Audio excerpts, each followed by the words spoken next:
The atmosphere in the courtroom was heavy, a stark departure from the usual vibrancy associated with Whoopi Goldberg. Gone was her trademark smile, replaced by a taut expression, her lips pressed into a thin line. Her hands, trembling slightly, gripped the edge of the table as if anchoring herself against an unseen storm.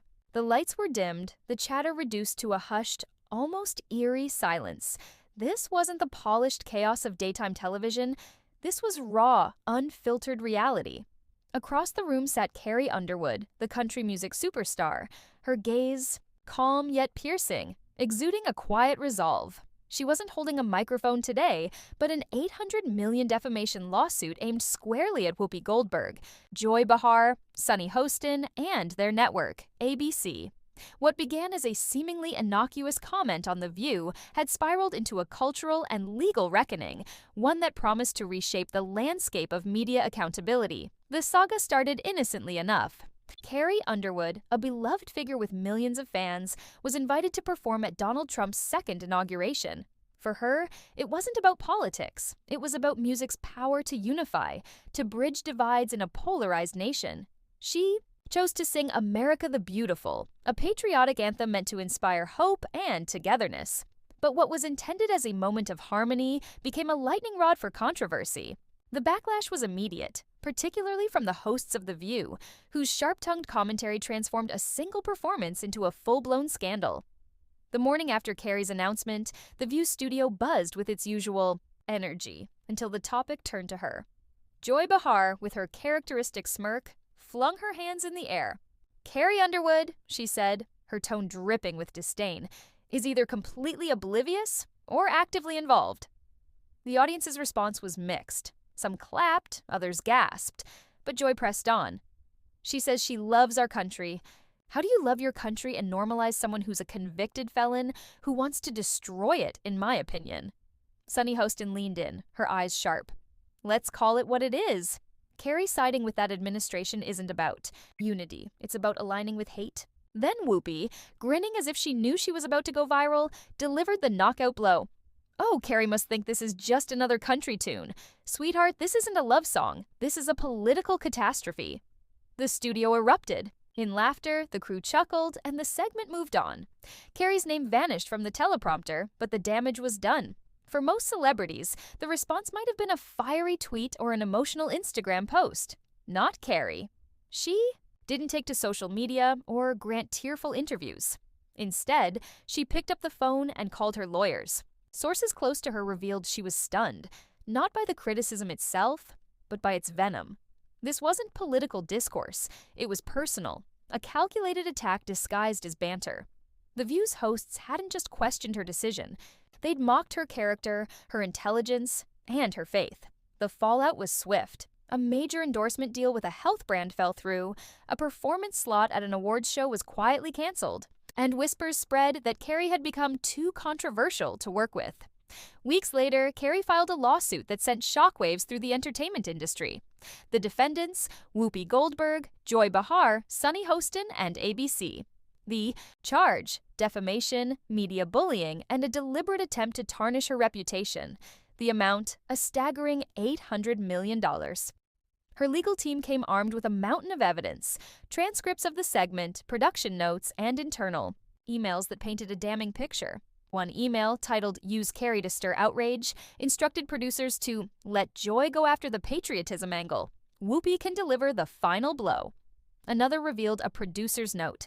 She's sensitive, hit the Trump note, guaranteed. Fluster. The evidence suggested the segment wasn't a spontaneous rant, but a coordinated effort to boost ratings at Carrie's expense. Carrie's lawsuit wasn't just about her. It was a stand for every artist, guest, and viewer who'd been humiliated for entertainment. In her official statement, she said, "This is not about political parties. It's about respect. It's unacceptable for any woman, regardless of her views, to be dragged through the mud, mocked, and targeted on live TV simply for doing her job." The View's response? Silence. No apology, no acknowledgement, just a dismissive attitude that only fueled the fire. They'd underestimated Carrie, and now they were paying the price. The first day in court was nothing short of cinematic. Outside, The courthouse camera flashes lit up the morning sky, and spectators lined the block, eager to witness what was being called the media trial of the decade. Carrie arrived first, dressed in a sharp navy power suit, her blonde hair pulled into a sleek ponytail. She exuded confidence, walking with purpose. No entourage, no theatrics. This was a woman who'd been dragged through the mud and emerged, stronger. Whoopi, by contrast, arrived shrouded in a heavy black coat and dark sunglasses, her usual charisma replaced by a grim expression. The carefree talk show host was gone, replaced by someone facing a legal nightmare. Inside the courtroom, the tension was palpable. Carrie sat calmly at the plaintiff's table, occasionally conferring with her attorneys. Whoopi, across the room, fidgeted nervously, her fingers digging into the armrest. Carrie's legal team opened with a barrage of video clips from the segment. Joy mocking Carrie's patriotism, Sunny questioning her morality, Whoopi laughing at her intelligence. The jury winced, the judge's frown deepened. Then came the bombshells, emails, call logs, and memos straight from ABC's operations. 1. Email read, Carrie segment tomorrow. Let Joy push hard on patriotism. Whoopi can finish with something scathing. Another voice memo, unmistakably Whoopi's, played over the speakers. Let's stir the pot. I want this one rattled. She's not gonna cry, but I bet she folds. The room fell silent. Whoopi lowered her head, visibly shaken, and it won. Point was seen wiping away tears. The internet erupted. Within minutes of the courtroom footage leaking, social media platforms exploded. Twitter threads spread like wildfire, TikTok creators posted edited clips, and Instagram flooded with memes. Hashtags like #Carrie claps back, our view on trial, and on media accountability dominated the digital landscape. A viral TikTok showed a split screen of Carrie walking into court, poised and focused, juxtaposed with a rattled Whoopi in the courtroom, set to a remix of Carrie's Blown Away. Memes poured in. One depicted Carrie holding a microphone in one hand and court papers in the other, captioned, "You messed with the wrong girl." Another showed Whoopi in sunglasses with the text, "Said it on air, paid for it in court." Even comedians joined in, with one joking, "Whoopi thought she was on The View. Turns out she was starring in Law & Order Celebrity Unit." Carrie remained silent online, letting the legal documents and public reaction speak for her. ABC, meanwhile, was in crisis mode. Emergency meetings at headquarters escalated into high-stakes summits. An internal memo titled Urgent Managing. The Carrie fallout leaked online, revealing advertisers pulling out. One major sponsor, worth over $20 million annually, sent a letter expressing grave concerns.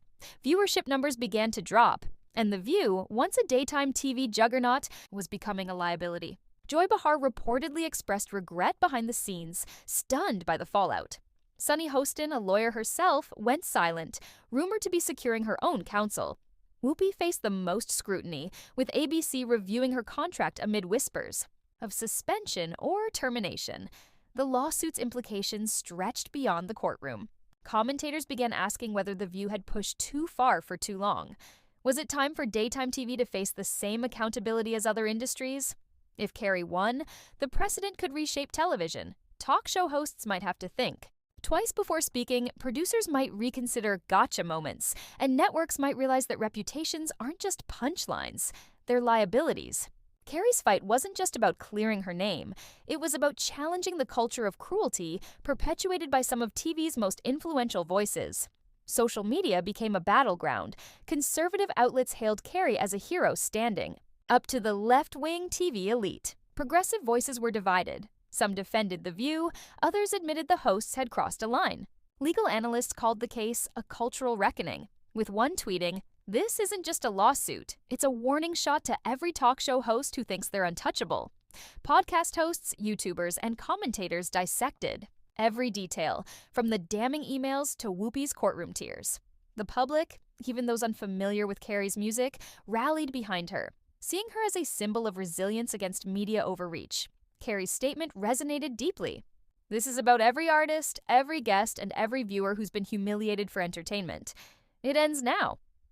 Her composure throughout the ordeal, never engaging in online spats or playing the victim, earned her widespread respect. She let the evidence speak, and it was deafening.